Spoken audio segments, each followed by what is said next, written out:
তহবিল কাটছাঁটের পর হার্ভার্ড ইউনিভার্সিটির ওপর আরও কঠোর অবস্থানে ট্রাম্প প্রশাসন। এখন থেকে আর বিদেশি শিক্ষার্থী ভর্তি করতে পারবে না যুক্তরাষ্ট্রের সবচেয়ে পুরনো বিশ্ববিদ্যালয়টি। আর বর্তমানে যেসব বিদেশি শিক্ষার্থী ভর্তি রয়েছেন তাদের অবশ্যই স্থানান্তর করতে হবে, না হলে তারা যুক্তরাষ্ট্রে থাকার আইনগত বৈধতা হারাবেন। স্থানীয় সময় বৃহস্পতিবার হার্ভার্ডের স্টুডেন্ট অ্যান্ড এক্সচেঞ্জ ভিজিটর প্রোগ্রামের অনুমোদন বাতিল করে যুক্তরাষ্ট্রের হোমল্যান্ড সিকিউরিটি বিভাগ।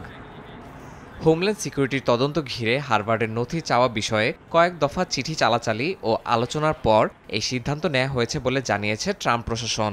তদন্তের আওতায় বিশ্ববিদ্যালয়ের ভর্তি প্রক্রিয়া, পাঠ্যক্রম এবং নিয়োগ নীতি খতিয়ে দেখতে চেয়েছিল সরকার। তবে বরাবরই এই অনুরোধকে আইনি ভিত্তিহীন ও স্বশাসনের পরিপন্থী বলে প্রত্যাখ্যান করে আসছিল হার্ভার্ড।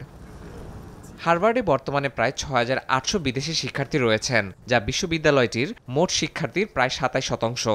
ফলে এই সিদ্ধান্ত শুধু শিক্ষার্থীদের ব্যক্তিজীবনেই নয়, বরং হার্ভার্ডের একাডেমিক পরিবেশ ও বৈশ্বিক ভাবমূর্তিতেও ব্যাপক প্রভাব ফেলতে পারে বলে ধারণা করছেন বিশ্লেষকরা।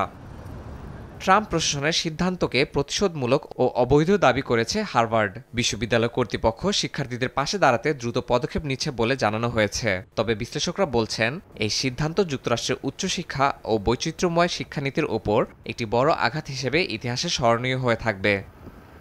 ইয়াসিন মোহাম্মদ জিসান, সময় সংবাদ।